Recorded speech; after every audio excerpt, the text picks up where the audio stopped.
हरे राम राम राम हरे हरे, हरे कृष्णा कृष्णा कृष्णा हरे हरे। हरे राम राम राम हरे हरे, हरे कृष्णा कृष्णा कृष्णा हरे हरे। हरे राम राम राम हरे हरे, हरे कृष्णा कृष्णा कृष्णा हरे हरे। हरे राम राम राम हरे हरे, हरे कृष्णा कृष्णा कृष्णा हरे हरे। हरे राम राम राम हरे हरे, हरे कृष्णा कृष्णा कृष्णा हरे हरे। हरे राम राम हरे हरे, हरे कृष्णा कृष्णा कृष्णा हरे हरे। हरे राम राम राम हरे हरे, हरे कृष्णा कृष्णा कृष्णा हरे हरे। हरे राम राम हरे हरे, हरे कृष्णा कृष्णा कृष्णा हरे हरे। हरे राम राम हरे हरे, हरे कृष्णा कृष्णा कृष्णा हरे हरे। हरे राम राम हरे हरे, हरे कृष्णा कृष्णा कृष्णा हरे हरे। हरे राम राम हरे हरे, हरे कृष्णा कृष्णा कृष्णा हरे हरे। हरे राम राम हरे हरे, हरे कृष्णा कृष्णा कृष्णा हरे हरे। हरे राम राम हरे हरे, हरे कृष्णा कृष्णा कृष्णा हरे हरे। श्रीमद् सच्चिदानंद सद्गुरु स्वामी स्वरूपानंद महाराज की जय। मी संस्थेचे विश्वस्त श्री प्रवीण कोकणे सर यांना विनंती करतो की त्यांनी स्वामींचं स्वागत करावं. श्रीमद् सच्चिदानंद सद्गुरु स्वामी स्वरूपानंद महाराज की जय. श्री कोकणे सर स्वामींचे परिचय करून. नमस्कार. उपस्थित स्वामी भक्तांचं बंधू आणि भगिनींचं मी प्रथम स्वागत करतो. व्यासपीठावर विराजमान माननीय परमपूज्य नरहरी महाराज सांगले यांचा आज आपल्याला प्रवचन ऐकायचं. त्यांचा विषय आहे की ज्ञानेश्वर माऊलींनी श्री गुरूंविषयी जे वर्णन केलेलं आहे ज्ञानेश्वरीमध्ये, त्या विषयावर त्यांचे आज प्रवचन आपल्याला ऐकायचं. स्वामी सुद्धा सांगतात, एक तरी कोणी अनुभव. तर अशा सन्मानाने माझं सुद्धा त्यांच्याशी बोलणं झालं एक अर्ध्या तासापूर्वी. त्यांचं सुद्धा कीर्तन सेवेचं शिक्षण आळंदीमध्ये झालेलं आहे. प्रवचन हा उत्तम त्यांचा विषय आहे. त्यासाठी आपण त्याचा सगळ्यांनी आस्वाद घेऊया. पुन्हा एकदा महाराजांचं संजय महाराजांचं संस्थेतर्फे श्री स्वामी संपानंद सेवा मंडळ या संस्थेतर्फे स्वागत करतो आणि त्यांना विनंती करतो की त्यांनी प्रवचनाला सुरुवात करावी. पुंडलीकवरदा हरि विठ्ठल श्री ज्ञानदेव तुकाराम पंढरीनाथ भगवान की जय. माऊली ज्ञानेश्वर महाराज की जय. स्वामी स्वरूपानंद महाराज की जय. सर्वांनी 2 मिनिट आपण भजन करूया. हरे राम राम राम हरे हरे, हरे कृष्णा कृष्णा कृष्णा हरे हरे. सर्वांनी बोला.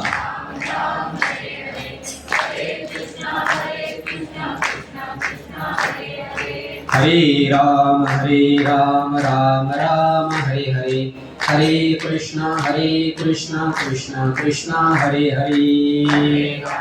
हरे राम राम हरे हरे, हरे कृष्णा कृष्णा हरे हरे. हरे राम राम हरे हरे, हरे कृष्णा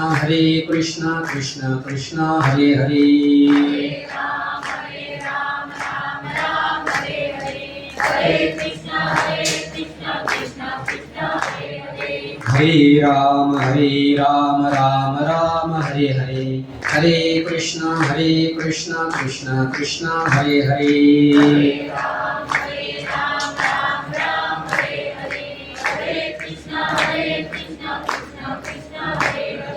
पुंडलीक वरदा हरी विठ्ठल श्री ज्ञानदेव तुकाराम पंढरीनाथ भगवान की, माऊली ज्ञानेश्वर महाराज की जय, जगद्गुरु तुकाराम महाराज की जय, स्वामी स्वरूपानंद महाराज की जय. मज हृदयी सद्गुरु, जेने तारेलो हा संसार पुरू, म्हणून विशेषे अत्यादरू विवेकावरी. कैवल्य सम्राट चक्रवर्ती भगवान विश्व माऊली ज्ञानोबरायांच्या कृपाशीर्वादाने परमपूजनीय प्रातस्मरणीय ज्ञानेश्वर महाराजांवरती माऊलींवरती त्यांची प्रचंड अगाध श्रद्धा निष्ठा, किंबहुना ज्यांनी आपलं समस्त जीवन ज्ञानोबरायांच्या चरणावरती समर्पित केलं, ज्ञानोबरायांच्या स्वरूपाशी एकरूप झाले, ज्या माऊलींच्या स्वरूपाशी जे एकरूप झाले असे पूजनीय स्वामी स्वरूपानंद महाराज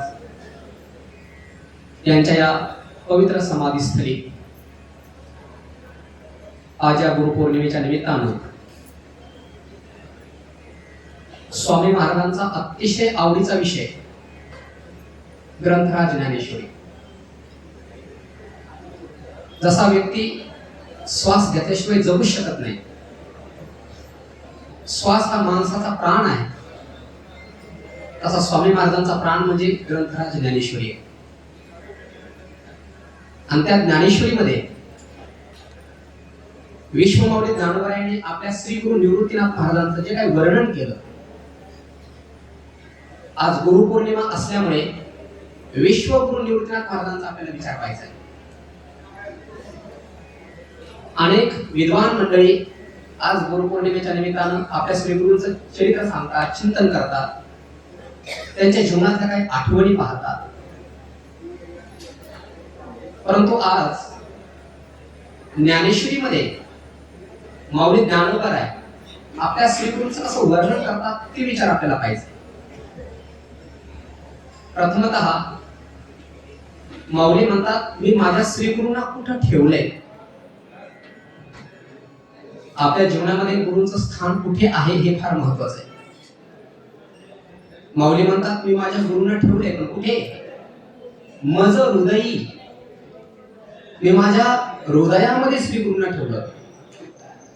परिणाम काय झाला? माऊली म्हणतात, त्यांना मी माझ्या हृदयामध्ये ठेवल्यामुळे जेने तारिलो हा संसार पुरू, हा संसार पूर, पुरा सर्वांना माहित आहे, नदीला जसा पूर येतो, तो नदीला आलेला पूर तरुण जाणं फार कठीण आहे.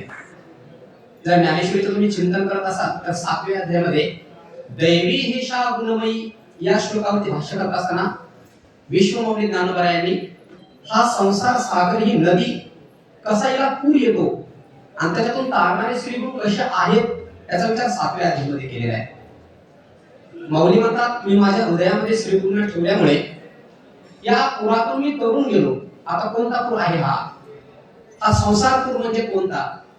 पत्नी, मुलं, घर, दार याला संसार नाही म्हणत, याला प्रपंच म्हणतात। मग संसार काय आहे? आद्यगुरु शंकराचार्यांच्या भाषेत जर बोलायचं झालं, पुनरपि जननम पुनरपि मरणम पुनरपि जननी जठरे शयनम। जन्मणं आणि मरण, मनुष्याला असं वाटतं मग ते मेला की संपला, पण मेला की संपत नाही। मेल्याच्या नंतर जैसे ज्याचे कर्म तैसे फल देतो ईश्वर। जसं कर्म असं तुमचा पुढच्या गतीला जीवात्मा जात असतो। मग मेला की पुन्हा जन्मणार, जन्माला पुन्हा कर्म करत करत मरणार, पुन्हा मेला पुन्हा जसं कर्म असेल तसं परत जन्मणार। हे कुठपर्यंत चालतं? घड्याळीचा काटा केव्हा थांबतो? थांबतच नाही, तो गोलगोल फिरतच राहतो। असा जीवात्मा या ब्रह्मांडामध्ये या योनीतून त्या योनीमध्ये, या जन्मातून त्या जन्मामध्ये, त्या जन्मातून त्या जन्मामध्ये फिरतच राहतो। मग या फिरण्यातून कोण सोडवतात? एकाच जीवनामध्ये जगता जगता कंटाळा येऊन जातो। माणूस म्हणतो बस झाला, आता ईश्वराने दिलं तर बरं होईल, अरे या जन्मातून जाणार बाबा, पण पुढचा जन्म ठरलेला आहे ना पुढचा।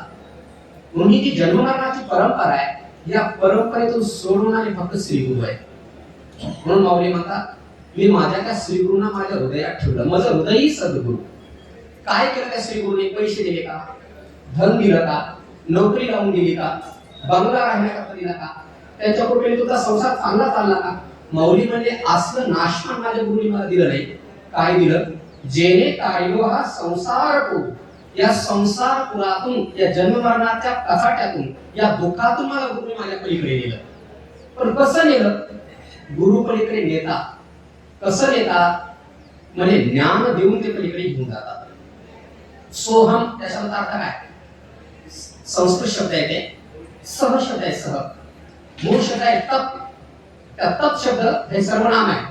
संस्कृत मध्ये पुल्लिंगामध्ये सह तौते असं चालतं, आणि सह त्याच्या पुढे अ आल्यामुळे तिथं संधीचे नियम लागतात। लघु सिद्धांत कौमुदी वगैरे जर कोणी शिकला असेल तर, जर सहच्या समोर विसर्गाच्या समोर पाठीमागं अ असेल आणि पुढे अ असेल तर त्या विसर्गाचा उ होतो, आणि उ झाल्याच्या नंतर मागच्या अ बरोबर त्याचा ओ होतो, आणि त्या अचा नंतर झालेला ओ होतो सो, आणि पुढचा जो अ आहे त्या पाठीमागच्या ओ मध्ये जातो, आणि तो पाठीमागच्या ओ मध्ये गेला आहे काळावर त्या ठिकाणी अवग्रह यस म्हणतात संस्कृत मध्ये, ते त्या ठिकाणी दिलं जातं।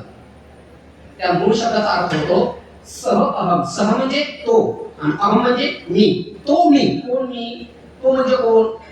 तो म्हणजे तो परमात्मा। तो परमात्मा म्हणजे तो ब्रह्म। ते ब्रह्मच मी आहे असा ज्याला बोध झाला, तो या संसार सागरातून करून जातो। आणि त्या ब्रह्माचं ज्ञान देणाऱ्या जगात जर कोण असेल तर ते गुरु असतात। म्हणून गुरुकडे पाहत असताना आपल्याकडे कसं पाहतात? गुरु ब्रह्मा गुरु विष्णू गुरुर्देवो महेश्वरः गुरु साक्षात परब्रह्म तस्मै श्री गुरुवे नमः। गुरु साक्षात कोण आहेत? म्हणजे गुरु परब्रह्म, साक्षात ब्रह्मस्वरूप ते श्री गुरु असतात।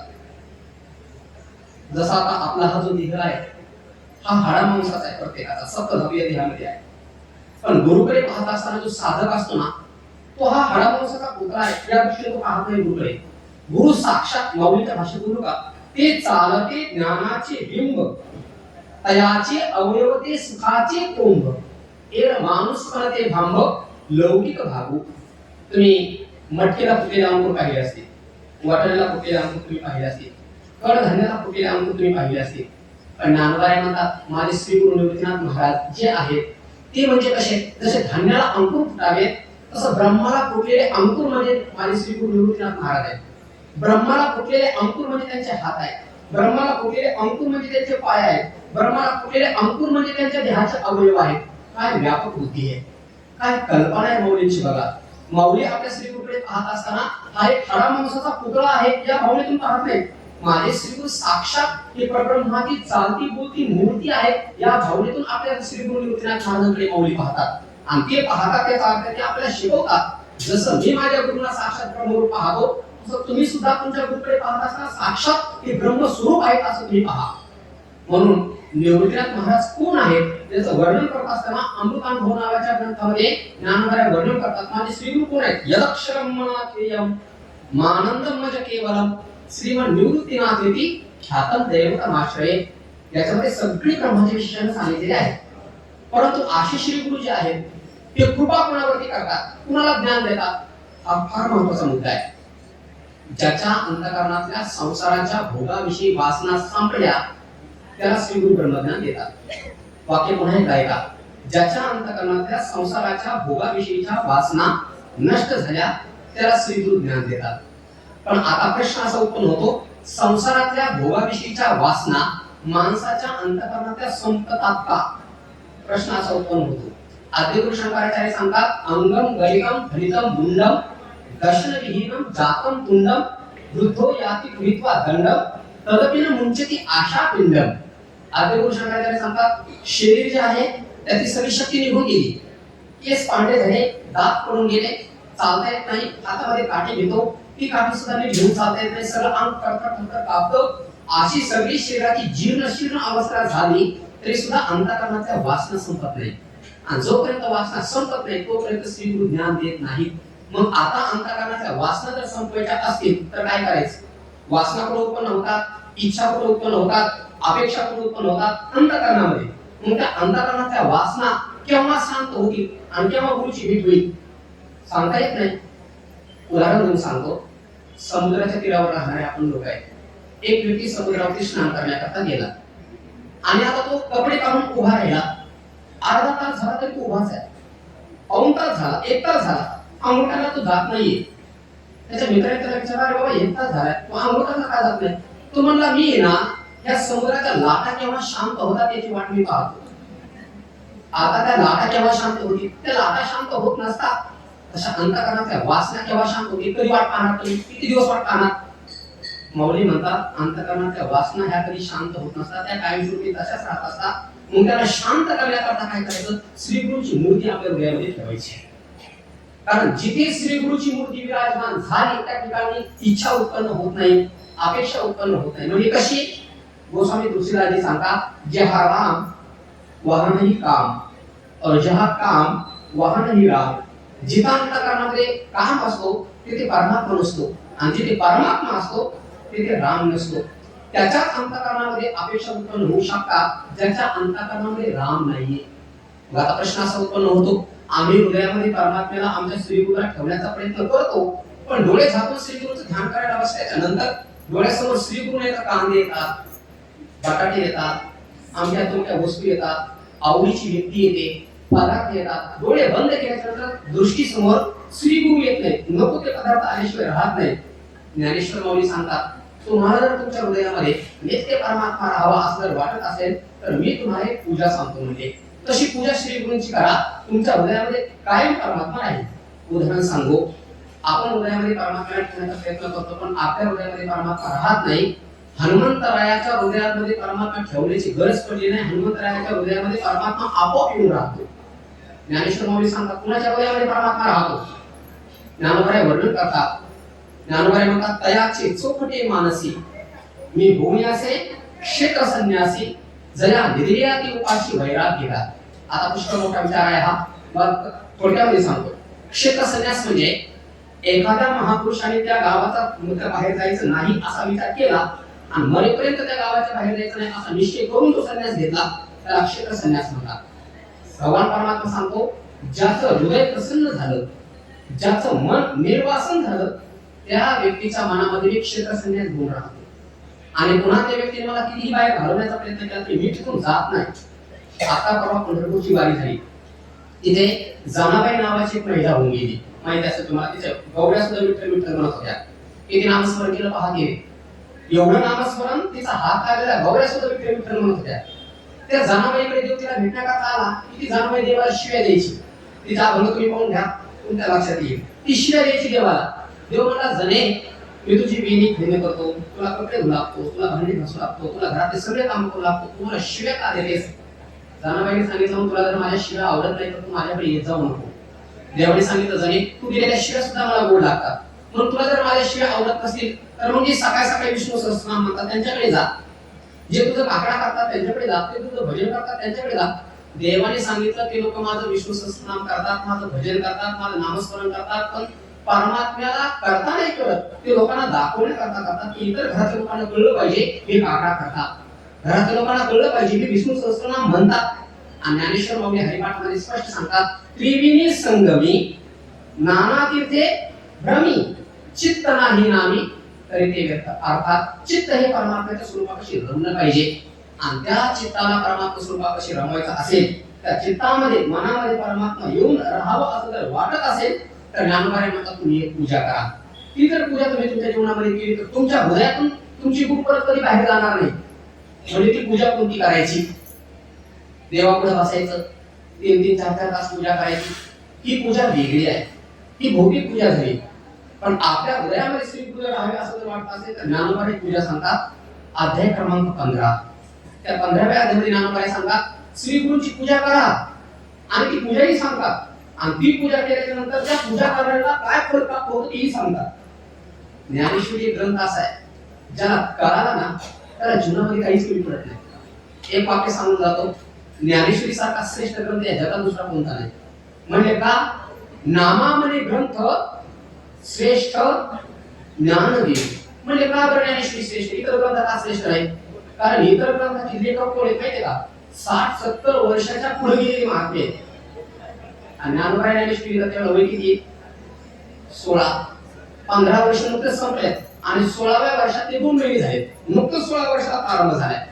म्हणजे 16व्या वर्षी आपल्या घरात 16 वर्षाची पोरं कोणी आहेत सर्वांना माहिती.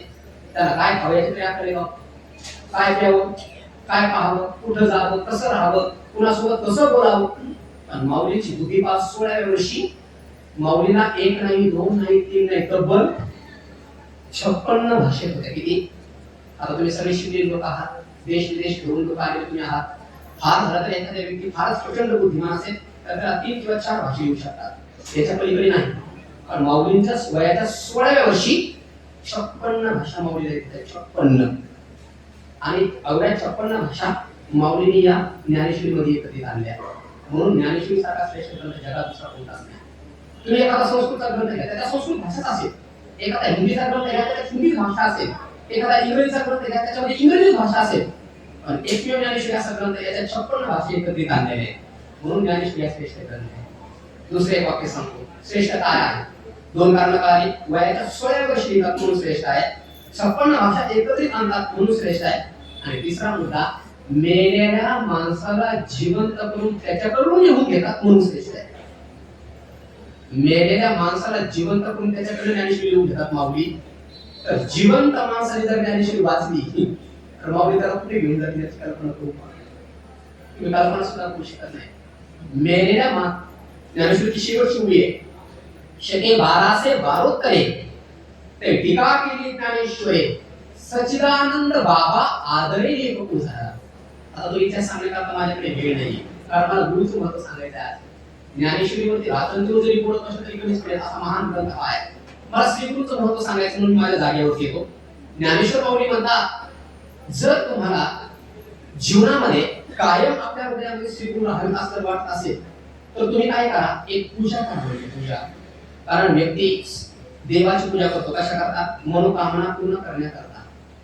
ज्ञानोबा म्हणतात जर तुम्ही एखाद्या देवाची पूजा केली तर तुमची एकच कामना पूर्ण होईल. किती? विषयी काय का? जर तुम्ही एखाद्या देवतेची पूजा केली तर तुमची एकच कामना पूर्ण होईल. पण तुम्ही जर श्रीगुरूंची पूजा जर केली तर तुमच्या सगळ्या कामना पूर्ण होऊन जातील. 1 नाही 2 नाही 3 नाही सगळ्या. म्हणजे कसं काय? 5 उदाहरणं दिलेत माऊलीने. किती? 5. पहिल्या अध्यायामध्ये ज्ञानोबा 5 उदाहरणं देतात हे कळण्याकरता. खेड्यातल्या आडाणी माणसाला सुद्धा कळावं याकरता माऊली किती सोपी उदाहरणं देतात पहा. माऊली म्हणतात माणसं 2 पद्धतीने जन्मतात.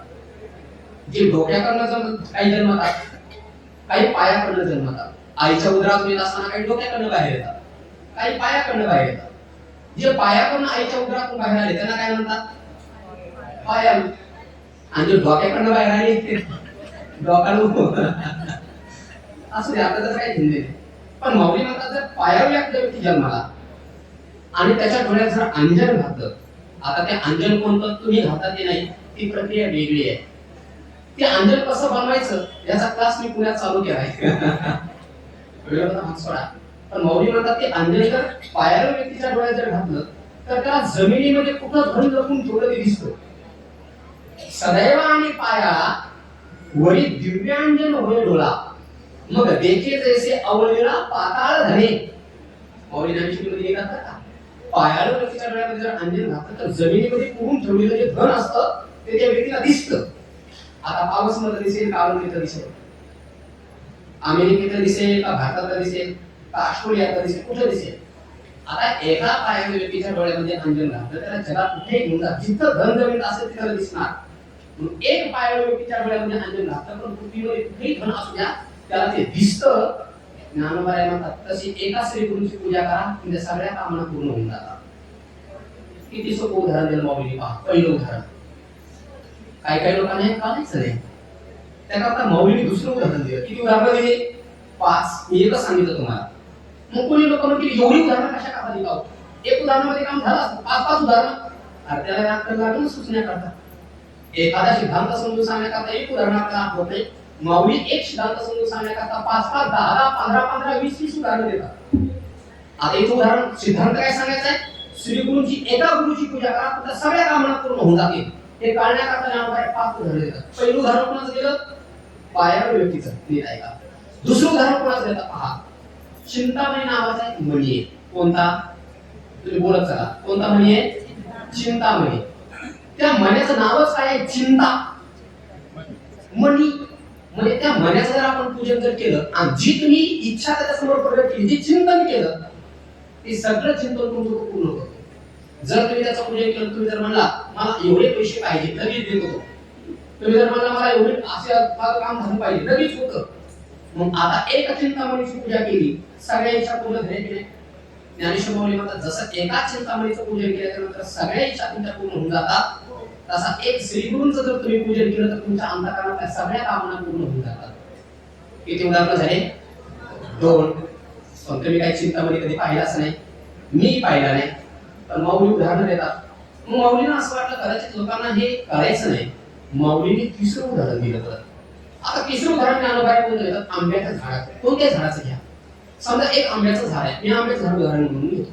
तर एका आंब्याच्या झाडाला 100 कैऱ्या लागल्या, 100 फळं लागले. आता ते 100 फळं पुष्ट झाली पाहिजे. नीट ऐका. तर त्याकरता काय करावं लागतं? इंजेक्शन मध्ये पाणी भरायचं आणि प्रत्येक फळाला देत बसायचं. असंच करतात म्हणजे नाही ना? मग काय करतात? ते 100 फळं पुष्ट व्हावे असं वाटत असेल तर पाणी कुठं द्यायचं? बरोबर, झाडाच्या बुडाला पाणी द्यायचं, झाडाच्या मुळाला पाण्याचं सिंचन करायचं. आता झाडाच्या मुळाला पाण्याचं सिंचन केल्याच्या नंतर फक्त आंबेच पुष्ट होतात का? फक्त कैऱ्याच परिपक्व होतात का? मग त्या बुडाला पाणी टाकल्याच्या नंतर त्या झाडाचं खोड पुष्ट होतं की नाही? बुंदा. त्याच्या फांद्या पुष्ट होतात की नाही? त्याचे फळं पुष्ट होतात की नाही? त्याची फुलं पुष्ट होतात की नाही? त्याचे पानं पुष्ट होतात. आता माऊली म्हणतात पाणी कुठं टाकलं तुम्ही? म्हणजे पाणी टाकलं जमीन त्या वृक्षाच्या बुडाला. त्याचे बूड पुष्ट झालं, त्याच्या फांद्या पुष्ट झाल्या, त्याची पानं पुष्ट झाली, त्याची फुलं पुष्ट झाली, त्याची फळं पुष्ट झाली. कळलं का आता? पाणी टाकलं एका झाडाच्या बुडाला पण पुष्ट झालं अख्खं झाड. अशी पूजा केली एका श्रीगुरूची, अंतःकरणातल्या सगळ्या कामना पूर्ण होऊन जातात. किती उदाहरण आहे? 3. आता 4थं उदाहरण आहे का? 4थं उदाहरण ज्ञानोबा तुमच्या परिचयाचे देतात. माऊली म्हणजे या मूर्ती लोकांमध्ये किती तीर्थ आहेत तुम्हाला सांगता येतं का? नाही. आता मूर्ती लोकांचे तीर्थ आपल्याला माहिती नाही. माऊली स्वर्गाचे तीर्थ घेतात. स्वर्गाचे तीर्थ आपल्याला माहिती का? नाही. पाताळात तीर्थ घेत काही माहिती का? नाही. पण माऊली म्हणतात आंघोळ एका तीर्थात करायची आणि त्रैलोक्यातल्या तीर्थाचं पुण्य प्राप्त झालं पाहिजे. वाक्य कळलं ना? स्नान एकच करायचं पण एका स्नानामध्ये त्रैलोक्यातल्या तीर्थाच्या स्नानाचं पुण्य मिळालं पाहिजे. कुठं आंघोळ करायचं? बोल. बाथरूम मध्ये? कुठे? माऊली म्हणतात ज्याला असं वाटतं एका स्नानामध्ये त्रैलोक्यातल्या तीर्थाचं स्नान घ्यावे त्याने समुद्रामध्ये जाऊन आंघोळ करा. ओळी सांगू का? तीर्थी जी त्रिभुवनी, पहिल्या अध्यायामध्ये उभी आहे 26 क्रमांकाची उभी का? तीर्थी जी त्रिभुवनी. त्रिभुवन कोणतं ना? स्वर्ग, मृत्यू, पाताळ. किती झाले? 3. माऊली म्हणतात त्रिभुवनातले तीर्थ ती घडती कुठे? समुद्र अवगाहने. समुद्रामध्ये अवगाहन मध्ये स्नान केलं की त्रैलोक्यातल्या तीर्थाचं पुण्य प्राप्त होतं. जसं एका समुद्रात स्नान केलं की त्रैलोक्यातल्या तीर्थाचं स्नान केल्याचं पुण्य प्राप्त होतं, तशी एक श्री गुरूंची पूजा केली की अंतःकरणातल्या सगळ्या कामना पूर्ण होऊन जातात. किती उदाहरण झाले? 4. आता 5 उदाहरण ज्ञानोबा देतात. शरीर जर माणसाचं सुदृढ राहावं असं वाटत असेल तर त्याच्या जेवणामध्ये 6 रस गेले पाहिजे. षडरस म्हणतात ना, आंबट, खारट, तिखट, गोड, सगळं माहिती आहे तुम्हाला. 6 रस शरीरामध्ये गेले की शरीर पुष्ट होतं. आता त्याकरता वेगवेगळे पदार्थ खावे लागतात. ज्ञानोबाऱ्यामध्ये एवढे पदार्थ कुठं जमा करत असणार, काय काय खाणार तुम्ही? एक अमृत सेवन केलं, अमृत करताना एक अमृत सेवन केलं की सगळे रस सेवन केल्याचं पुण्य शरीराला आरोग्य प्राप्त होतं. तशी एक श्री गुरुची पूजा केली तर अंतकरणात सगळ्या कामना पूर्ण होतात. म्हणून माऊली म्हणतात, मनोनी जाणते न गुरु भजिजे. जाणते म्हणजे कोण? ज्याला अंतकरणातल्या सगळ्या कामना नष्ट करून ब्रह्मज्ञान प्राप्त करून घेऊन परमात्मा स्वरूपाची प्राप्ती करून घेऊन या संसाराची सगळी बंधनं तोडून टाकावे असं त्याला वाटतं. अशा जाणकार व्यक्तीने काय करावं? मनोनी जाणते न गुरु भजिजे. जर तुम्ही गुरुची भजन जर केलं, सेवा जर केली, पूजा जर केलं, काय होईल? तेने कृत कार्य होईजे. सगळं त्यांचे कार्य जे आहे ते पूर्ण होऊन जातील. म्हणून ज्ञानोबाराजी कळण्याकरता 5 उदाहरणं देतात. पायाळ व्यक्तीच्या डोळ्यामध्ये अंजन घातलं, सर्व धनतारा जमिनीमध्ये दिसायला लागलं. समुद्रामध्ये स्नान केलं, सगळ्या तीर्थांचं पुण्य प्राप्त झालं. चिंतामणीची पूजा केली, सगळ्या इच्छा पूर्ण झाल्या. एक अमृताचं सेवन केलं, सगळ्या रसाचे सेवन केल्याचं पुण्य प्राप्त झालं. तसे एका झाडाच्या बुडाला पाणी टाकलं, सगळा वृक्षपुष्ट झाला. तसे एक श्रीगुरूंचं पूजन केलं, श्रीगुरूंचं नामस्मरण केलं, श्रीगुरूंची सेवा केली, ते अंतकरणातल्या सगळ्या वासना कामना पूर्ण होतात. अंतर्व्यक्ती परमात्मा स्वरूपाला प्राप्त होते. कळालं? श्रीगुरूंची पूजा केल्याच्या नंतर हे सगळं माणसाला प्राप्त होतं, त्याचं जीवन तृप्त होतं, कल्याणमय होऊन जातं. पण महाराज, ती पूजा करायची कशी गुरुची? माऊली म्हणतात, मी सांगतो ती पूजा कशी करायची. माऊली म्हणतात, गुरुचं पूजन करत असताना तुम्ही सोन्याचं चौरंगच म्हणता. चौरंग वेगळा आणि पाठ वेगळा, बरोबर ना? नवरदेव उभा राहतो तो पाठ, मला वाटतं नवरी उभी राहतो पाठ असतो. नवरदेव उभा राहतो थोडं उंच असतो ना चौरंग. आता श्रीगुरूंच्या पादुकांचं पूजन करायचं तर चौरंगावरती पादुका ठेवाव्या लागतात. आता कोणता चौरंग घेणार तुम्ही? लोखंडाचा घेणार, लाकडी घेणार, सोन्याचा घेणार का चांदीचा घेणार का रत्न हिरे जडवलेला चौरंग घेणार? कोणता चौरंग घेणार? माऊली हा एकही चौरंग घ्यायला सांगत नाही. माऊली म्हणतात, गुरुचं पूजन करत असताना पादुका ठेवा, चौरंगावर ठेवा, पण कोणत्या चौरंगावर, कोणत्या पाटावर? आपल्या हृदयरूपी.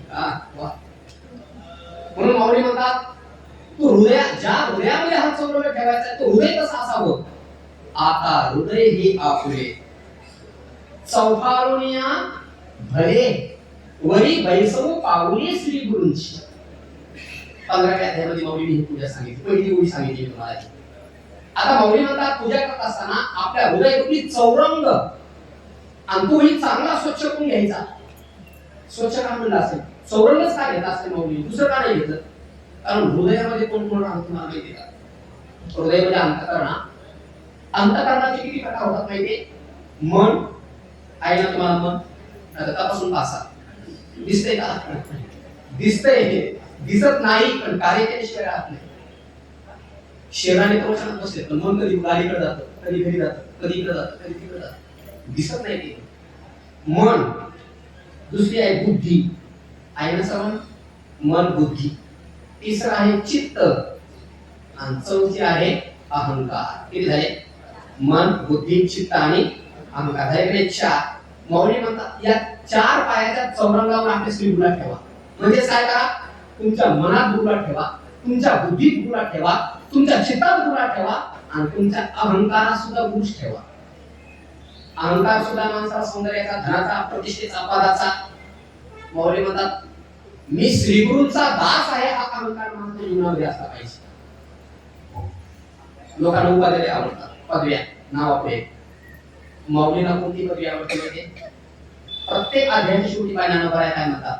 ओम नमोजी आद्या वेदप्रती जय जय ससंवेद्या देवातुची सकलार्थमती म्हणे निवृत्ती दास.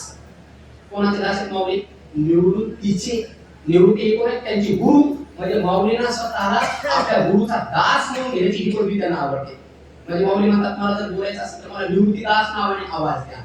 म्हणजे हा अहंकार, आपल्या अहंकारात सुद्धा श्रीगुरूंचाच अभिमान असला पाहिजे. म्हणजे आपल्या मनात गुरु, कळलं, चित्तात गुरु, बुद्धीत गुरु आणि अहंकारात सुद्धा गुरु, अशा चौरंगावरती श्री गुरुची पावले ठेवायची. पूजा सांगली काय का गुरु पौर्णिमेची. मग आता पूजा करायची म्हणायचं तर अगोदर काय करतात, संकल्प सोडत असताना अर्घ सोडतात. तर ते अर्घ्य हातामध्ये घेऊन सोडतात. नीट आहे का? माऊली म्हणतात ते हात कोणता, एक माझे श्री गुरु आणि एक मी, आम्ही दोघं भिन्न नाही आहोत, आम्ही दोघं एकच आहोत, अशी ओळख तयार करा. कळलं ना? सोप्या भाषेत बोलू का? नवरा आणि बायको दोघं जर भिन्न राहिली तर संसार चालतो का? नाही. मग त्यांचे शरीर दोन असतात पण त्यांचा आत्मा एक असतो. ज्यांचे शरीर दोन आहेत आणि आत्मा एक आहे तो संसार यशस्वीरित्या परिपूर्ण होतो. पण जिथे शरीर दोन आणि मन दोन, विचार दोन आले की तो संसार परिपूर्ण होत नाही. ज्ञानोबा म्हणतात मी आणि माझे श्री गुरु आम्ही दोघं एकच आहोत, असा विचार करून ही झाली ओंजळ. आता फुलं कोणती ठेवायची तर आपली इंद्रिय रूपी फुलं त्या ओंजळीमध्ये भरा आणि श्री गुरूंच्या चरणावरती ठेवा.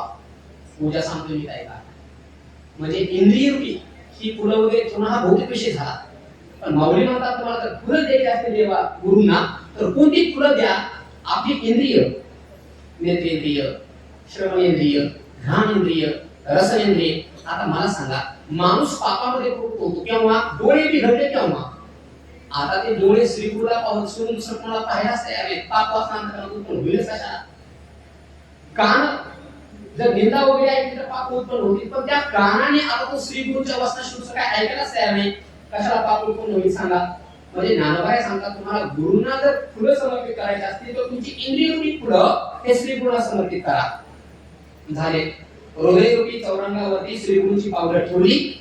इंद्रिय रूपी गुरु आणि मी आम्ही दोघं एकच आहोत या भावनेतून इंद्रिय रूपी फुलं हे अर्घ्य त्यांच्या चरणावरती दिलं. आता त्यांच्या पादुकाला धुवायचे. तर कशाने होणार? माऊली म्हणतात तुमच्या अंतःकरणामध्ये जी अनन्यता आहे त्या अनन्यता रूपी पाण्याने श्री गुरुचे पावलं धुवून घ्या. कळते का पाणी कोणतं वापरायचंय ते? गंगेचं वापरायचं का, यमुनेचं वापरायचं का, समुद्राचं वापरायचंय का, गोदावरीचं वापरायचंय? माऊली म्हणजे हे पाणी नाही वापरायचं. म्हणजे मग कोणतं पाणी? अनन्यता. अनन्यता म्हणजे कोणतं? अनन्यता म्हणजे उदाहरण सांगू काढण्याकरता नुकतंच जन्मलेलं बालक आहे, त्याला रंगेपाशी नेऊन ठेवलं, रंगा करते ना स्वर्गातल्या अप्सरा, जगल का ते? नाही. म्हणजे हो त्याची आई सुंदर दिसत नाही, हो रंभाले सुंदर दिसते, आणि त्याला काय करायचंय त्याच्यावरनं? जसं ते बालक त्या आईशी अनन्य असतं, कळलं का? मासा जसा पाण्याशी अनन्य असतो तसा आपल्या अंतःकरणात अनन्यता फक्त श्री गुरुविषयी असली पाहिजे. अशा अनन्यता रूपी पाण्याने श्री गुरुचे पावलं धुवून घ्यायची. म्हणजे चित्तामध्ये दुसरी कुठलीच आसक्ती नसणं, केवळ फक्त श्री गुरूंचीच अंतःकरणामध्ये इच्छा असणं. त्यांच्या भेटीची इच्छा, त्यांना पाहण्याची इच्छा, त्यांची पूजा करण्याची इच्छा, त्यांची सेवा करण्याची इच्छा, केवळ फक्त त्यांचीच इच्छा, दुसरी इच्छाच नसते, याला अनन्यता म्हणतात. जसा मासा पाण्यातून काढला की जगू शकत नाही, तसा जो खरा शिष्य असतो ना तो श्री गुरुदा जर त्याच्या जीवनातून बाजूला केला तर तो जगू शकत नाही.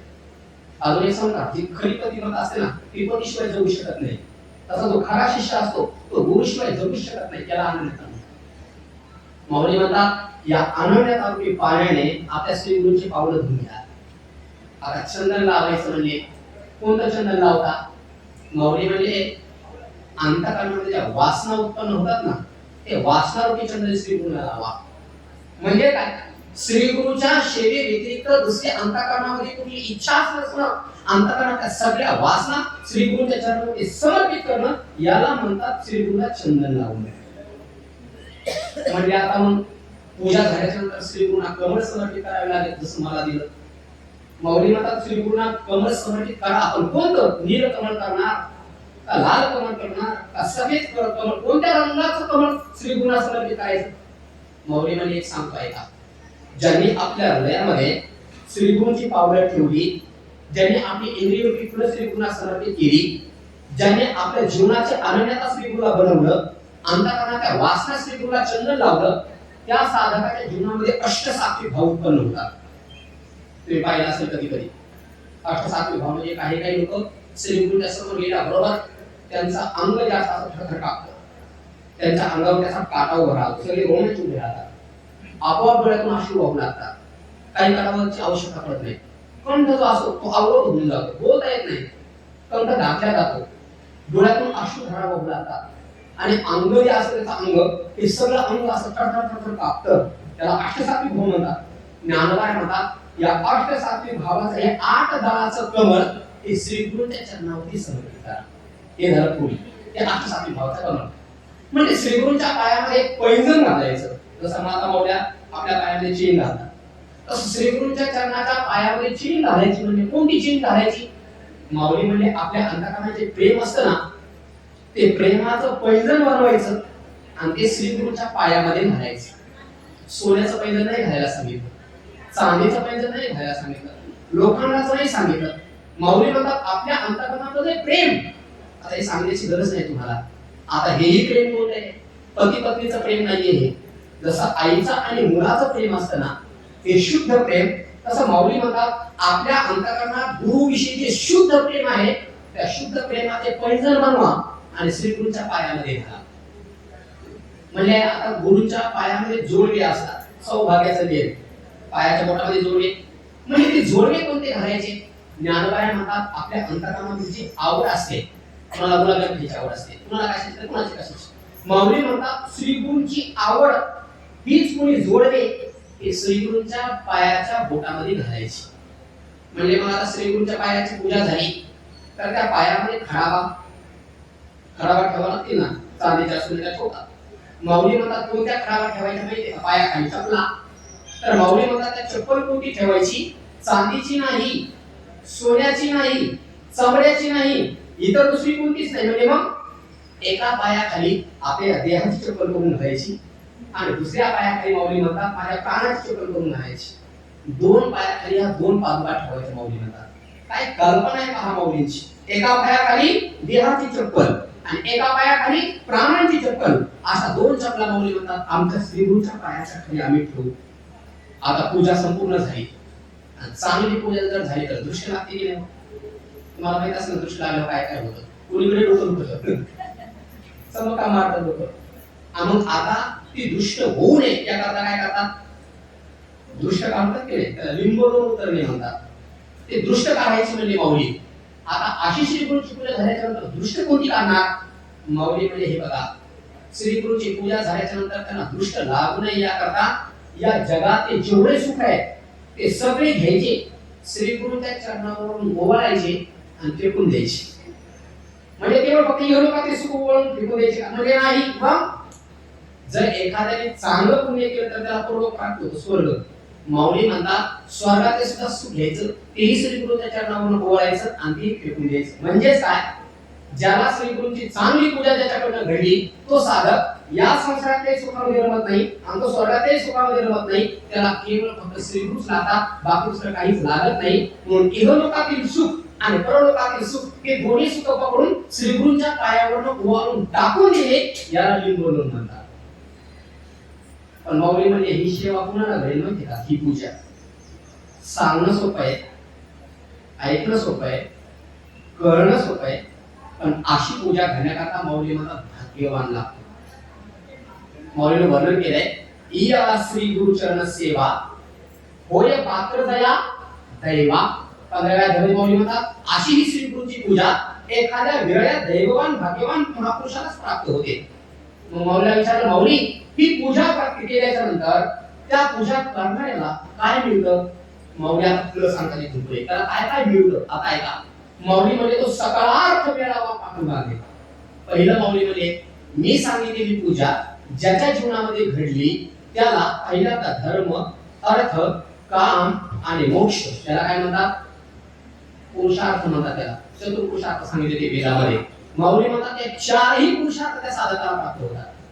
एवढंच नाही, पुढे ऐका, माऊली म्हणजे यदा कदाचित अशी पूजा ज्या साधकाकडून घडली तो जर बोलायला जर लागला ना, एक तर तो बोलतच नाही जास्त, पण तो जर बोलायला लागला तर समोर बसलेल्या श्रोत्यांना असं वाटतं बस याने बोलतच राहावं आणि आपण ऐकतच राहावं. माऊली ज्यावेळेला बोलायचे ना तर समोर बसलेल्या लोकांना असं वाटायचं माऊलीने बोलत राहावं आणि आपण ऐकतच राहावं. एवढी गोड बोलायची माऊली. साच आणि मवाळ, मिथुली आणि रसाळ शब्द जैसे कलघोळ अमृताचे. एवढे गोड बोलायचे माऊली, एवढे की लोकांना असं वाटायचं माऊलीने बोलत राहावं आणि आपण ऐकतच राहावं. माऊली म्हणतात त्याच्या बोलण्यामध्ये एवढा गोडवा असतो. जर अमृताचा वर्षाव जर केला तर लोक म्हणतात आम्हाला अमृत नको, आम्हाला या महापुरुषाचं बोलणं ऐकूया. त्याच्या बोलण्यामध्ये एवढी शीतलता असते. माऊली म्हणतात आकाशामध्ये चंद्र येतो ना, तो चंद्र तापलेल्या जमिनीला शांत करतो ना. माऊली म्हणतात चंद्रापेक्षाही आध्यात्मिक अधिभौतिक अधिदैविक तापाने तापलेल्या लोकांना शीतल करणारे ते महापुरुषाचे शब्द असतात. म्हणजे एवढी पण त्याला शब्द का होतात म्हणजे हो. म्हणजे अजून माऊली म्हणजे या सगळ्या आकाशामध्ये अंधकार भरलेला असतो, पण या अंधकाराला घालवण्याकरता सूर्याची एक किरण आला की अख्खा अंधकार पळून जातो. तशी ज्याने श्रीगुरूंची मी सांगितल्या पद्धतीने पूजा केली, तो महात्मा जर बोलायला लागला तर त्याच्या बोलण्याने या जगतातला अज्ञानाचा अंधकार निवृत्त होऊन जातो. काय फरक प्राप्त होतात पहा त्याला माऊली बोलतात. माऊली म्हणजे एवढंच नाही, त्याच्या बोलण्यामध्ये त्याची वाचा बोलली एवढी विस्तारित होऊ लागते, एवढी विस्तारित होते की लोकांना असं वाटतं साक्षात वसंत ऋतूचं आगमन झालं काय. एवढा गोडवा त्याला श्रवणामध्ये प्राप्त होतो. म्हणून माऊली म्हणतात अशी पूजा ज्याला जीवनामध्ये प्राप्त झाली त्याचं कल्याण झालं, ही पूजा करायला शिका. माऊली म्हणजे जर तुम्ही श्रीगुरूंचं स्मरण जर केलं, आता कुठे आहात तुम्ही, कुठेही राहा, या पृथ्वीच्या कुठल्याही कोपऱ्यात राहा, पण माऊली म्हणतात नुसतं श्रीगुरूंचं स्मरण जरी केलं तर त्याला काय मिळतं आहे का. माऊली म्हणतात जयांचे केलिया स्मरण होय सकल विद्यांचे अधिकरण, तेची वंदू श्री चरण श्री गुरूंचे. माऊली म्हणतात ज्या गुरूंचं नुसतं स्मरण केल्याबरोबर सगळ्या विद्या, सगळे ज्ञान, सगळे ज्या महापुरुषाला प्राप्त होतात त्या श्री गुरूंचं मी आता स्मरण करतो. आणि जर श्री गुरूंचं स्मरण केलं तर काय प्राप्त होतं. माऊली म्हणजे माझं उदाहरण घ्या, दुसरं कुणाचं उदाहरण सांगू म्हणजे काय उदाहरण आहे. माऊली म्हणजे हे पहा, भगवद्गीतेसारखा महान ग्रंथ या जगात दुसरा कोणता नाही. नीट ऐका, माऊली म्हणजे भगवद्गीतेचं भाष्य मराठीत करणं एवढं सोपं नव्हतं. हे किती अवघड आहे. त्याला आता माऊली उदाहरण दिले. या पृथ्वी तलावर जेवढी झाडं आहेत ती सगळी झाडं माऊली म्हणतात तुम्हाला कल्पतरू करता येतील. कल्पतरू माहिती ना तुम्हाला, त्या कल्पतरूच्या झाडाखाली बसलं की आपल्या सगळ्या कामना पूर्ण होतात. तसं माऊली म्हणतात या पृथ्वी तलावर सगळी झाडं तुम्हाला कल्पतरू करता येतील, पण गीतेचा अर्थ मराठीत करता येणार नाही. माऊली म्हणतात या पृथ्वीवर जेवढे दगड आहेत, घोडे गोटे आहेत, ते सगळे तुम्हाला चिंतामणी करता येतील, पण गीतेचा अर्थ मराठीत करता येणार नाही. माऊली म्हणतात सातही समुद्र अमृताने भरता येतील, पण गीतेचा अर्थ मराठीत करता येणार नाही. आकाशातल्या सगळ्या चांदण्या तुम्हाला चंद्र करता येतील, पण गीतेचा अर्थ मराठीत करता येणार नाही. आणि शेवटचं उदाहरण माऊली देतात ही आखी पृथ्वी सोन्याच्या पत्र्याने तुम्हाला मढवता येईल, पण गीतेचा अर्थ मराठीत करता येणार नाही.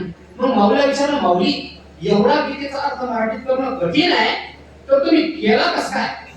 ज्ञानोबाई म्हणतात परी एक असे एक आधारू, तेनेची बोलेली सधरू, जय सानुकूळ श्री गुरु ज्ञानदेव म्हणे. माऊली म्हणतात ज्याला श्री गुरुची अनुग्रता प्राप्त झाली त्या व्यक्तीला जीवनामध्ये काय कमी पडतं. भगवद्गीतेसारखा महान ग्रंथ मी मराठीमध्ये करू शकतो त्याचं एकमेव कारण माझे श्री गुरु माझ्या पाठीशी खंबीर उभे आहेत. अभंगाची तुमच्या पाठ असेल, श्री गुरु सारिखा असता पाठी राहता इतरांचा लेखा कोण करी. माऊली म्हणतात ज्याच्या पाठीमागे श्री गुरु उभे त्याला कमी काय, त्याला अशक्य काय आहे. त्याकरता माऊली उदाहरण दिले, राजाची कांता काय भीक मागे. माऊली म्हणजे राजाची बायको आहे, तिला भीक मागायची गरज आहे का. तसे निवृत्तीनाथ महाराजांचा मी शिष्य आहे आणि मला कोणाच्या समोर भीक मागण्याची काय गरज, मला काय कमी आहे. अरे मी पाहिजे ते करायला तयार आहे. ग्रंथ काय याच्यापेक्षा महान ग्रंथ मी काही करू शकतो. ज्ञानोबाई म्हणले माझ्या गुरूंची माझ्यावर कृपा असल्यामुळे माझा प्रत्येक श्वास हा एक ग्रंथ होईल. काय होवे माऊलींच्या. माऊली म्हणतात माझे श्वासोश्वास आघवे. माऊली म्हणतात माझ्या मुखातून निघणारा नाकातून निघणारा प्रत्येक श्वास सुद्धा हा ग्रंथ होऊ शकतो. काय श्रीगुरूचं सामर्थ्य ते पहा.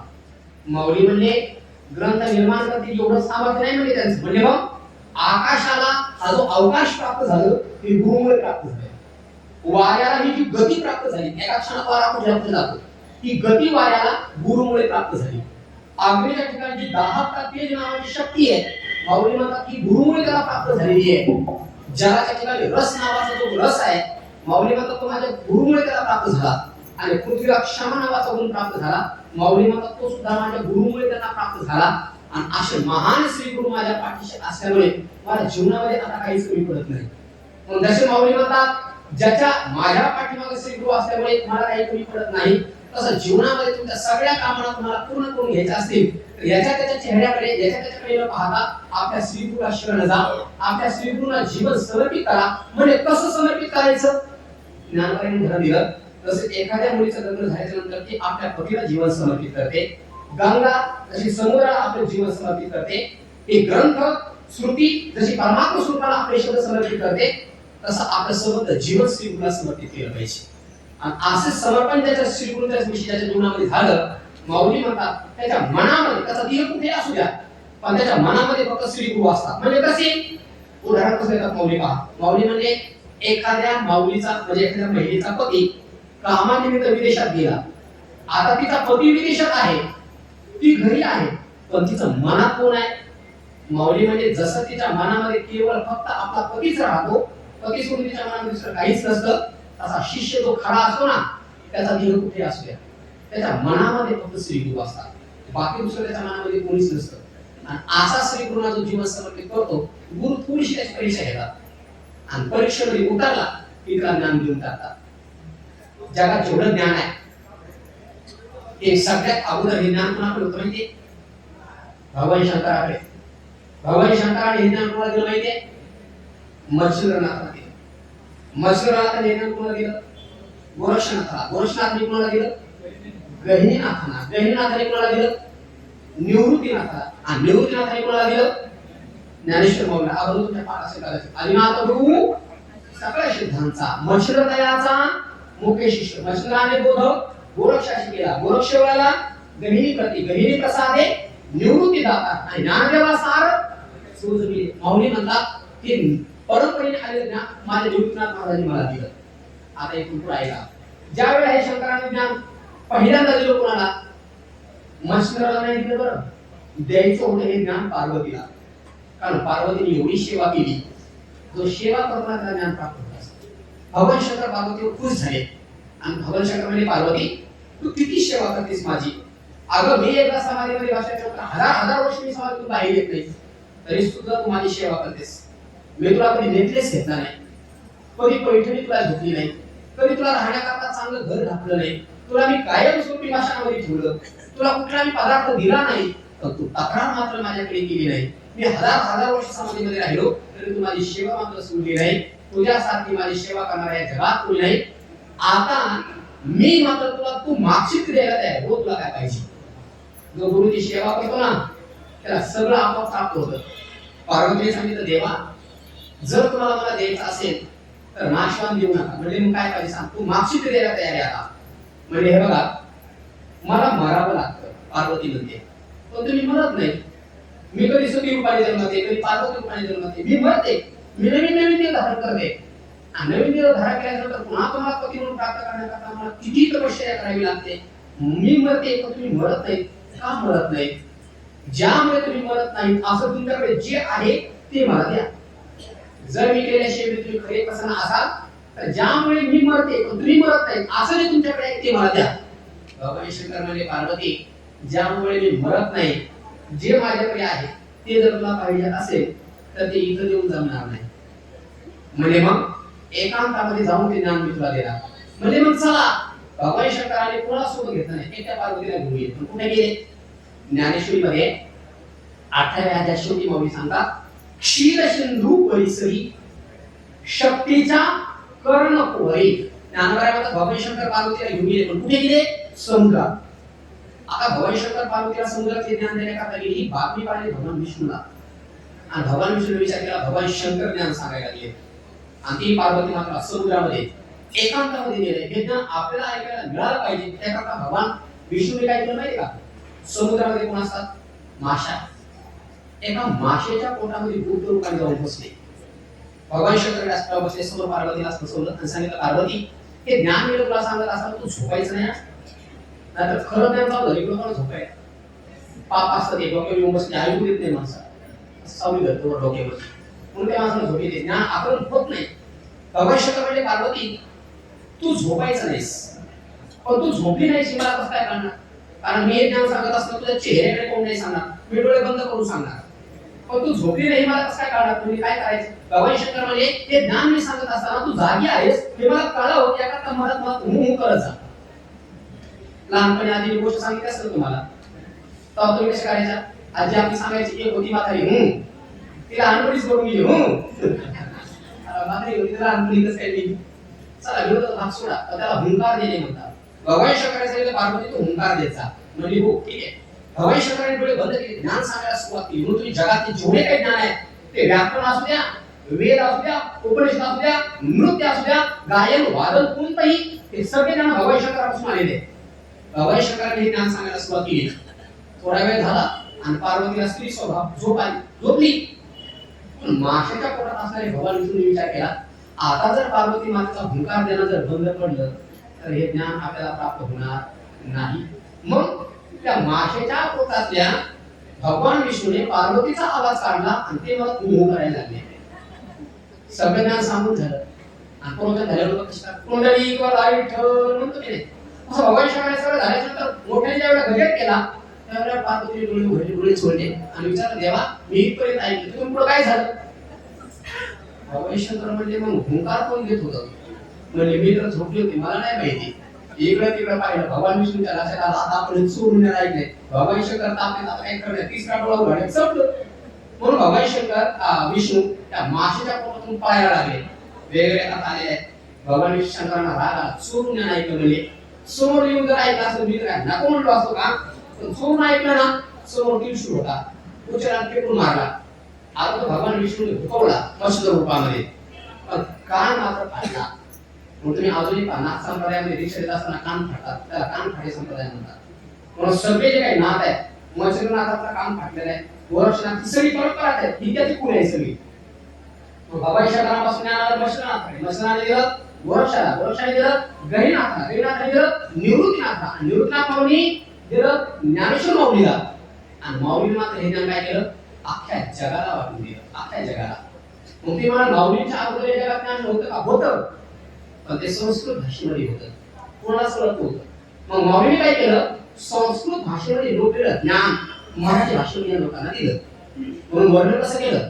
लोकले ज्ञान जगी एकने राती कोणी, अवतार पांडुरंग नाव ठेविले ज्ञानी, आरते ज्ञान राजा. वर्णन कसं केलं? हे ज्ञान लोकलं होतं, पण माऊलीने काय केलं माहिती? हे ज्ञान जगाला देत असताना संस्कृत भाषेचं गुह्य ज्ञान माऊलीने या जगालाच बहाल करून दिलं. मराठी भाषेमध्ये हे ज्ञान होतं, पण मराठी भाषेमध्ये आलेलं हे ज्ञान लोकांना कळत नव्हतं, तरी सुद्धा कळत नव्हतं. कारण ही जी ज्ञानेश्वरी आहे ना, ही प्राचीन ज्ञानेश्वरी आहे, 750 वर्षापूर्वीची मराठी आहे. पूज्य स्वामी स्वरूपानंद महाराजांनी विचार केला, माऊलीने हे जगाला कळावं या भाषेमध्ये ज्ञान दिलं, पण लोकांना ती भाषा कळत नाही, याकरता तेच ज्ञान स्वामी स्वरूपानंदांनी अभंग ज्ञानेश्वरीमध्ये आणलं. जशाच तसं ज्यांना संस्कृत कळत नाही त्यांनी ज्ञानेश्वरी वाचा, आणि ज्यांना ज्ञानेश्वरी कळूनही वाचूनही कळत नाही त्यांनी अभंग ज्ञानेश्वरी वाचा. आणि असंही ज्ञान परंपरेने आलं, पण हे ज्ञान घेण्याकरता परीक्षा द्यावी लागते. आता मच्छिंद्रनाथाकडे ज्ञान आलं, मच्छिंद्राने कोणाला दिलं? गोरक्षाला. पण सहज दिलं का? परीक्षा घेतली त्याची? सहज नाही दिलं. कशी परीक्षा घेतली माहितीये? एक गुरु शिष्य करत असताना एका गावात गेले, तेव्हा पितृपक्ष चालू होता, पितृपाठ. ते पितरांच्या नावाने हे करतात ना, पितरांना जेवण देतात, त्यांना काय म्हणतात? पितृपक्ष सांगतात, पितृ जीव घालणे. ते मच्छिंद्रनाथ महाराज एका गावामध्ये पोहोचल्याच्या नंतर गोरक्षनाथाला सांगितलं, गोरख बहुत भूक लगी है, जाओ भिक्षा लेके आओ. गोरक्षनाथ महाराज होते, गुरुची सेवा, गावामध्ये गेले भिक्षा मागण्याकरता. एका घरात जाऊन आवाज दिला, ओम भगवती भिक्षाम देहि. त्या माता माऊलीने पाहिलं, आपले गोरक्षनाथ महाराज आहेत, 12 वर्ष गाईच्या शेणामध्ये राहिलेले. फार मोठा इतिहास आहे तो, तेवढं मला सांगायला वेळ नाही. जर तुम्हाला घरामध्ये सत्यनारायणाची पूजा करायची असेल तर काय करणार? गोमूत्र शिकून घेता की नाही? जिथे पूजा मांडायची तिथे शेणाने चालून घेता की नाही? मग साधं घरामध्ये पूजा करायची असेल तर तुम्ही त्या सगळ्या जागेला गोमूत्राने किंवा गोबराने स्वच्छ करून घेता, पवित्र करून घेता. गोमूत्रामध्ये आणि गाईच्या शेणामध्ये जो 12 वर्ष राहिला त्याचा चेहऱ्याचा काय तेज असणार विचार करून पहा ना. त्या माऊलीने त्या मुलाला पाहिलं 12-13 वर्षाचं वय गोरक्षनाथ महाराजांचं. ते चेहऱ्यावरलं तेज, ते विरक्तीचं तेज, ते ज्ञानाचं तेज, श्रीगुरूंची सेवा करून प्राप्त झालेलं ते तेज होतं. त्या माऊलीच्या अंतःकरणामध्ये दया उत्पन्न झाली. तिने विचार केला किती कोमल, किती नाजूक, किती सोज्वळ, किती सरळ बाळ आहे. विचारलं बाळ काय पाहिजे म्हणजे माही काही नाही, माझ्या श्रीगुरूंना फार भूक लागली, त्यांची भूक शांत व्हावी याकरता काही असं तर ते. आता नेमके तिच्या घरी होते पित्र. आता पित्रांकरता किती वेगवेगळे पदार्थ स्वादिष्ट पक्वान्न बनवतात तुम्हाला माहिती आहे. तिने काय केलं, एका केळीच्या पानावरती जेवढे पदार्थ बनवले होते ती सर्व पक्वान्न त्या पानावरती ठेवली आणि ती गोरक्षनाथ महाराजांच्या हातात दिली. सांगितलं बा जा, तुझ्या गुरूंचंही पोट होईल आणि तुझंही पोट होईल, एवढं भरपूर मी दिलेलं जा घेऊन. गोरक्षनाथ महाराजांना आनंद झाला. ते पात्र घेतलं, गुरु महाराज मंदिरामध्ये बसले होते, त्यांच्या समोर नेऊन ठेवलं. सांगितलं महाराज आज बहुत अच्छा भिक्षा मिली है, पालो प्रसाद पालो. मच्छनाथ महाराजांनी बघितलं फार छान पदार्थ होते. जेवायला सुरुवात केली. जेवण चाललंय जेवण चालले पण एवढा रुचकर त्याच्यामध्ये स्वाद होता. माऊली वर्णन करतात काही माऊलींच्या हातामध्ये स्वाद असतो. माऊली म्हणतात त्यांनी नुसतं पाण्यामध्ये छोटे छोटे दगड जरी टाकले, नीट आहे का, उकळत्या पानात छोटे छोटे दगड जरी टाकले तर त्याचा सुद्धा अमृतापेक्षा गोड भात होतो. पण एखाद्या माऊलीकडे किती तुम्ही सामग्री द्या, एका कोपऱ्यात 3 पद्धतीचा भात बनवते. मला जळगाव, खाली जळगाव, मला चिखली आणि वर तालुवाडी तशीच. पण माऊली म्हणतात एखाद्या माऊलीच्या हाताला चव असते. प्रेमा भारताचा तर महाभारताला समोर मिळाले ते भीम. ते पांडव ज्या वेळेला विराटाच्या नगरीमध्ये अज्ञातवासात होते ना, तेव्हा त्या कीचक आणि द्रौपदीची छडी काढली आणि ते भीमाला सहन नाही झालं. भीम आचार्याचं काम करायचं आणि ज्यावेळेला भीमाला कळालं की माझ्या द्रौपदीची त्या कीचकाने छड काढली त्याला एवढा राग आला, तेव्हा तो भाजीला कोरडी देत होता. नीट आहे का, तर ज्यावेळेला कळालं तेव्हा त्याची कढी उचलली भाजीची आणि त्याची फेकून मारली एका खांबाला. ते जुन्या काळात ते खांबाचे लाकडी खांब असायचे. तर ती भाजी ज्या खांबावर पडली त्या खांबाला अंकुर फुटली. काय भाजी असेल बघा. आता भाज्या बनवतात लोक ढेकर देतात. त्याला सुधरणी आणि उदारी म्हणतात. ज्ञानोबाईंनी विषयी वर्णन केलंय. मला सांगायचं काय, त्या माऊली एवढा सुंदर स्वयंपाक बनवला होता, मच्छर माणसांना विसरले की गोरक्षाला खायला द्यायचे म्हणून स्वतःच खात बसले. सगळं खाऊन टाकलं, पाणी पिले. गोरक्षनाथ महाराज त्याच्या चेहऱ्यावर पाहिलं. खरं सांगा, जर एखाद्या विष्णूने छान स्वयंपाक बनवला आणि तुमच्या मुलांनी सगळंच केलं, तुम्हाला ठेवलाच नाही मुलांनी, तर तुम्हाला राग येतो का, बरं वाटतंय? जी खरी आई असते ना तिला प्रसन्न वाटते, वा आज माझा बाळ छान जेवले, माझे मुलं छान जेवले, त्यांना वाईट वाटत नाही. तसं जे खरे शिष्य असतात ना, गुरु तृप्त झाल्यानंतर त्याच्या चेहऱ्यावर प्रसन्नता विलक्षणता काही वेगळीच असते. गोरक्षनाथ महाराजांना अजिबात वाईट नाही वाटलं, वा माझे गुरु आज पोटभर जेवले, आनंद वाटला त्यांना. पण गोरक्षनाथ महाराजांना गुरुदेव भोजन बहुत अच्छा था. मच्छनाथ महाराज ने कहा गोरख भोजन बहुत बढ़िया था, लेकिन क्या गुरुदेव, भोजन में वड़ा जो खाना वो बहुत अच्छा था. वडे वाद बनवतात ना ते मुगाचे काय ते दुधाचे डाळीचे वडे बनवतात. त्याने सांगितलं गोरख वडा फार छान होता, अजून 2 वडे जर असते तर फार छान झाला असता. गोरक्षनाथ सांगितलं गुरुदेव रुको मैं अभी लेके आता हूं. आणि गोरक्षनाथ महाराज गुरुची इच्छा पूर्ण करण्याकरता पळ सुटले त्या बाईच्या घराकडे गेले. आवाज दिला, आई साहेब. त्या माऊली विचारलं, काय बाळा परत आलास? म्हणे हो. कशा करता आलास? त्यांनी सांगितलं, मैया आपने जो वड़े बनाए थे ना वो मेरे गुरुदेव को बहुत पसंद आए, अगर 2 वड़े और हो तो दे देना. आता त्या बाईची बुद्धी फिरली बघा. कोणाची बुद्धी कशी फिरकाय सांगायची. त्या बाईने सांगितलं गुरुच्या नाव समोर होतो आणि स्वतःच खायची इच्छा आहे तुला, आणि तू जर म्हणला असतास मला पाहिजे तर मी काय नाही म्हणले असते ना. गुरुच्या नाव समोर होतो भूमीची ना. गोरक्षनाथ महाराज समजायचे. गोरक्षनाथ महाराज सांगितलं, बाई मी माझ्या गुरुची इच्छा पूर्ण व्हावी याकरता आलेलो आहे, 2 वडे दे. ती म्हणजे मी नाही देणार. त्या गोरक्षनाथ महाराज सांगितलं, तू काही माग, माझे प्राण माग, मी तुला द्यायला तयार आहे, पण माझ्या गुरुची इच्छा पूर्ण करता मला 2 वडे दे.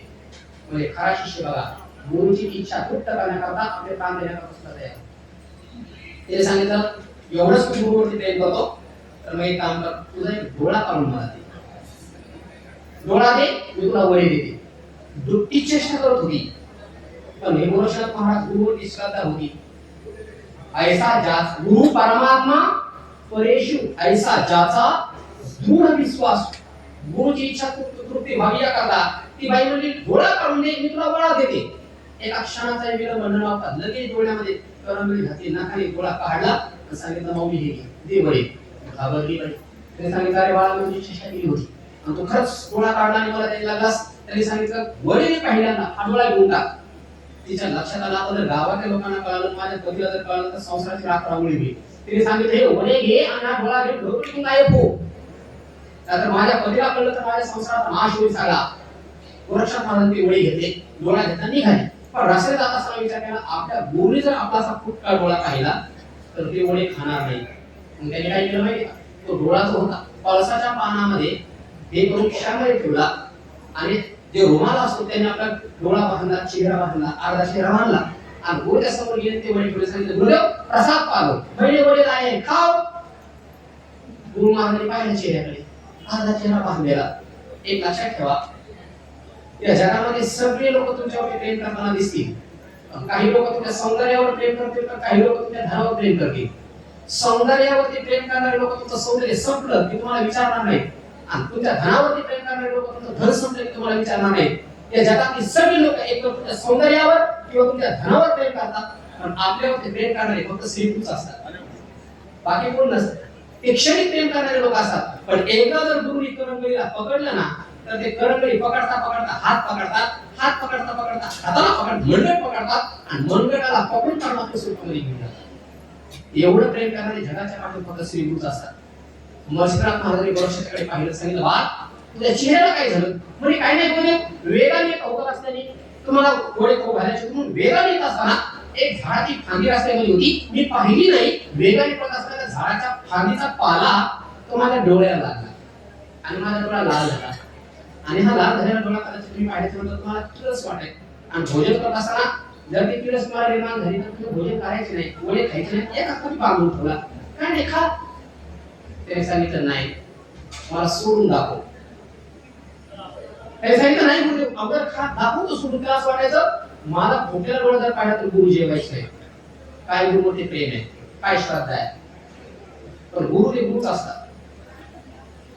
मर्षनाथ महाराज सांगितलं बाळ पहिल्यांदा जोपर्यंत तुझा डोळा दाखवत नाही तोपर्यंत मी जेवणार नाही.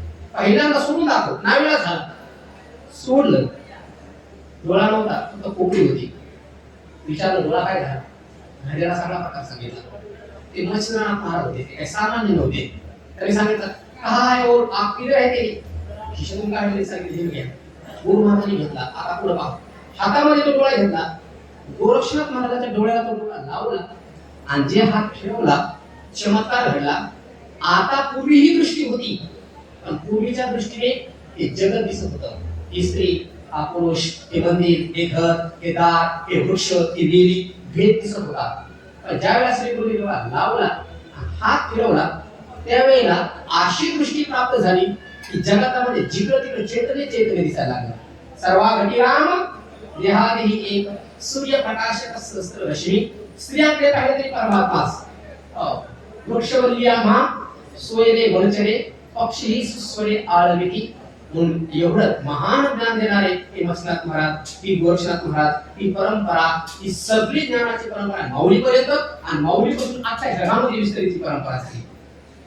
म्हणून या अशा ज्ञान समर्पण करणारे जे महान श्री गुरु आहेत त्या श्री गुरूंची आठवण आजच्या दिवशी केली जाते आणि आजच्या दिवशी जी केली जाते त्याला गुरु पौर्णिमा म्हणतात. तिला काही भागामध्ये व्यास पौर्णिमा असं म्हणतात. ज्ञानोबाया म्हणतात त्या श्री गुरूंच्या नजरेमध्ये एवढी ताकद असते ते ज्याच्याकडे पाहतील ना हा कितीवा दयावरी झळके. ज्याच्यावर श्री गुरूची नेत्राची दृष्टी पडली नुसती दृष्टी जरी पडली तर माऊलीने उदाहरण दिलं. कासव माहिती तुम्हाला कासवी. त्या कासवीला ज्यावेळेला बाळ होतं त्या बाळाचा पोट भरण्याकरता कासवीला स्तन नावाचा अवयव देवाने दिलेला नाहीये. मग तुम्ही मला त्या बाळाचं पोट कसं धरतं? माऊली ज्ञानेश्वरी सांगतात पूर्णीची पिलिया देठी पानाची धरण देला. ज्ञानोबाया म्हणतात त्या कासवीचं पिलू ज्यावेळेला आपल्या इकडे पाहतं त्यावेळेला आईच्या लक्षात येते याला भूक लागली. मग ते पिलू ज्यावेळेला आर्ततेने करुणेने प्रेमाने आपल्या आईकडे पाहतं त्याच्यापेक्षा हजार पट प्रेमाने ती कासवी ती आईच्या बाळाकडे पाहते आणि त्या दोघांची नजर एक झाली की माऊली म्हणतात त्यांचं पोट भरतं. कासवीने फक्त पिलाकडे पाहिलं की त्याचं पोट भरतं, तसं श्रीगुरूंच्या आपल्यावर दृष्टी जरी पडली तर ज्ञानोबाया म्हणतात त्याच्या जीवनाचं कल्याण होऊन जातं, त्याचे ताप नष्ट होऊन जातात आणि परमात्मा स्वरूपात प्राप्त होतो. अशी कृपादृष्टी स्वामी स्वरूपानंद महाराजांच्या आपल्यावरती व्हावी, ज्ञानोबायांच्या आपल्यावरती व्हावी. भगवान शंकर मशनाथ गोरक्षनाथ महाराज गैनाथ महाराज निवृत्तीनाथ महाराज जेवढे काही आपले पूर्व श्रेष्ठ होऊन गेले त्या सर्व पूर्वजांच्या आपल्यावरती व्हावी. ज्ञानेश्वरी आपल्याला कळावी, ज्ञानेश्वरीचे ज्ञान आपल्याला कळावं आणि आपल्या जीवनाचं कल्याण व्हावं. एक जरी ज्ञानेश्वरी वाचली, एक जरी तर ज्ञानोबाया म्हणतात त्याच्या जीवनाचं कल्याण होऊन जाईल. एक जरी ओळ वाचली तर नामावली ग्रंथ श्रेष्ठ ज्ञानदेवी आणि किती एक तरी ओवी अनुभवावी. फक्त एक ओवीचा जरी अनुभव घ्यायचा तरी माझ्या जीवनात तुम्हाला घडलेला घटना सांगतो. 2 मिनिटं फक्त. एक तिकडे अहिल्यानगर मध्ये एक माता आनंदीला आली आणि तिने आनंदीत आल्यानंतर ज्ञानेश्वरीचं वैभव ऐकलं. ज्ञानेश्वरी पारायण केलं तर मोक्ष प्राप्त होतो, देवाची प्राप्ती होती, मोक्ष प्राप्ती होते. पण तिने विचार केला मला वाचता येत नाही. ते आनंदीच्या एका महात्म्याकडे गेली आणि ते सांगितलं मला वाचता येत नाही. त्या महात्म्याने सांगितलं आर्यवृक्षा खाली बसा. आर्यवृक्ष आहे ना, आणि त्या आर्यवृक्षा खाली बसून फक्त माऊली माऊली म्हणून बोट फिरवा, तुम्हाला ज्ञानेश्वरी वाचता येईल. आणि चमत्कार घडला. ती माऊली आर्यवृक्षा खाली बसून केवळ फक्त माऊली माऊली माऊली म्हणून बोट ठेवायला लागली. आज ती मात्र आले जीवन त्याला आपली ज्ञानेश्वरी वाचता येईल. असा ग्रंथ जगाच्या पाठीवर कोणता आहे सांगा? ज्ञानेश्वरीमध्ये केवळ फक्त अध्यात्मच आहे असं नाही. ज्ञानेश्वरीमध्ये विज्ञान सुद्धा आहे. हे सूर्य स्थिर राहतो, तो सूर्याभोवती पृथ्वी फिरते. हे कोणी सांगितलं? लोक म्हणतात इंग्लिशातल्या लोकांनी सांगितलं. परंतु ज्ञानोबाया वयाच्या 16 वर्षी 750 वर्षापूर्वी सांगून ठेवलं माऊली म्हणजे सूर्य नाही फिरत, पृथ्वी फिरते. जैसे न चालता सूर्याचे चालले. चित्रपट सृष्टी हा हे संसार चित्र जे उमटे ते तर मनोरूपी पटू फाटे. फिल्म इंडस्ट्री 750 वर्षापूर्वी सुद्धा थोड्या माऊली हे जे सोनं आहे ना, सोनं ते सोनं कसं निर्माण करायचं हा सुद्धा शोध ज्ञानेश्वरी लावला. पण जुने महात्मे सांगायचे जर लोकांनी ज्ञानेश्वरी वाचली असती आणि ते सोनं कसं बनवायची ही प्रक्रिया तशी ठेवली असती तर लोकांनी ज्ञानेश्वरीचा उपयोग ज्ञानाकरता नसता केला, विवेकाकरता वैराग्याकरता केला नसता, धनाकरता केला असता, सोनं निर्माण करण्याकरता केला असता आणि ज्ञानेश्वरीला किंमत राहिली नसती. म्हणून काही काही लोक म्हणतात एकनाथ महाराजांनी ज्ञानेश्वरीची स्तुती करत असताना त्या ओव्या काढून टाकल्या. पण एकनाथ महाराजांनी त्या ओव्या काढल्या नाही. एकनाथ महाराजांनी काय केलं माहिती का? त्या सोनं कसं निर्माण करायचं हिच्या प्रक्रियेच्या ओव्या होत्या त्या काही पहिल्या अध्याय काही दुसऱ्या असं 18 अध्याय तरी विकून दिल्या. जर तुम्हाला वाटत असेल आपलं सोनं बनवता यावं तर तुम्ही 18 अध्यायाचं चिंतन करा. त्या प्रक्रियेच्या ओव्या एकत्रित आणा. तुम्हाला ज्ञानेश्वरी वाचता आली तर मला विचारा. पण एक वाक्य काय का ज्ञानेश्वरीचे पारायण करून तुम्हाला सोनं बनवता येईल की नाही हे मला सांगता येणार नाही. पण ज्ञानेश्वरी जर तुम्ही पारायण जर केले तर तुमचं जीवन सोन्याचं झाल्याशिवाय राहणार नाही. माणसाच्या जीवनाचं सोनं करणारा एकमेव ग्रंथ ज्ञानेश्वरी आहे. जन्म मरणाच्या चक्रातून सोडवणारा ग्रंथ ज्ञानेश्वरी आहे. आणि त्या ज्ञानेश्वरी निर्माण करणारे हे निवृत्तीनाथ महाराज आहेत. आणि अशा निवृत्तीनाथ महाराजांच्या कृपेने हा ग्रंथ निर्माण झाला असे माऊली सांगतात. आणि त्या निवृत्तीनाथांचं वर्णन त्या ज्ञानेश्वरीच्या माध्यमातून श्री गुरु ज्ञानोबाया करतात. त्यांचेच श्रद्धा ज्यांच्यावरती अपाट आहे असे स्वामी स्वरूपानंद महाराज ते अभंग ज्ञानेश्वरीच्या माध्यमातून हा विचार करतात. म्हणून आज गुरुपौर्णिमेच्या निमित्तानं विश्व माऊली ज्ञानोबायांनी आपल्या श्री गुरु निवृत्तीनाथ महाराजांचं जे ज्ञानेश्वरीमध्ये वर्णन केलं त्याचा थोडक्यात विचार आपल्या ठिकाणी करण्याचा प्रयत्न केला. वेळेच्या अभावी किती जरी बोलत ते आपणच आहे, पण वेळेच्या अभावी हा विचार जसा आपल्याकडे घडला असे श्री गुरु स्वामी स्वरूपानंद स्वामी महाराजांच्या चरणी हा विचार समर्पित करू आणि त्यांच्या चरणाकडे आपण विनंती करू. जसे तुमच्या अंतःकरणामध्ये गुरुविषयी श्रद्धा उत्पन्न झाली आणि तुमच्या जीवनाचं कल्याण झालं तसे आमच्याही अंतःकरणामध्ये तुमच्या चरणाविषयी ज्ञानोबायांच्या चरणाविषयी आमच्या गुरुच्या चरणाविषयी आमच्याही अंतःकरणामध्ये अशी अपूर्ण उत्तर श्रद्धा उत्पन्न व्हावी आणि आमचंही जीवन परिपूर्ण व्हावं असे त्यांच्या चरणी प्रार्थना करू. आणि झालेली सेवा स्वामी स्वरूपानंद स्वामी महाराज ज्ञानोबा यांच्या नवनाथ परंपरेतील या सगळ्या महापुरुषांच्या गुरुवारांच्या चरणी ही सेवा समर्पित करू आणि आम्हाला या ठिकाणी पूर्ण विराम देऊ. ज्ञानदेव तुकाराम पंढरीनाथ भगवान की जय. भव्य ज्ञानेश्वर महाराज की जय. गोपाल कृष्ण भगवान की जय। सद्गुरु श्री स्वामी स्वरूपानंद महाराज की जय।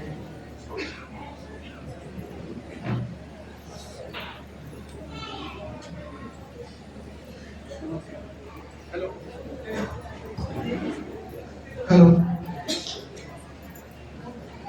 सांगले महाराजांनी आता गुरूंविषयी गुरूंची पूजा ज्ञानोबा माऊलींनी कशी केली याचं उत्कृष्ट वर्णन अत्यंत सोप्या भाषेमध्ये आपल्यासमोर विदित केलं. मला समजलं ते मी 2 वाक्यच फक्त त्याच्यामध्ये त्यांच्यासमोर बोलतोय. जसं मन बुद्धी चित्त अहंकार रूपी चौरंगावर माऊलीच्या पादुका स्थापन करू, त्यावर इंद्रिय रूपी फुलं अर्पण करावी आणि ते हृदयाच्या मंचावर ठेवावं असं त्यांच्याकडून सांगण्यात आलं. हे माऊलींचे विचार किती उच्च आहे आणि ते आपल्याला समजतील अशा भाषेमध्ये सांगले महाराजांनी अतिशय उत्तम पद्धतीने आपल्याला ते सांगितलेलं आहे. श्रीगुरु सारखा असता पाठी रखा अशा स्वरूपाचं भाग्य प्राप्त करायला आपलं मन बुद्धी चित्त अहंकार यारूपी संपूर्ण सर्वस्व श्री गुरुला समर्पित करून त्यांची सेवा घडावी अशा स्वरूपाचं हे ज्ञानोबा माऊलींनी सांगण्यात केलेलं आहे.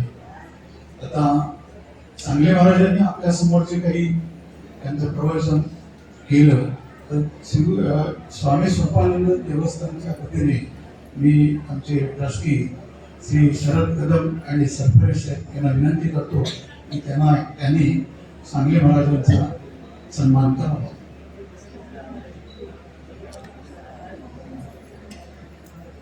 श्रीमद सच्चिदानंद सद्गुरु स्वामी स्वरूपानंद महाराज की जय.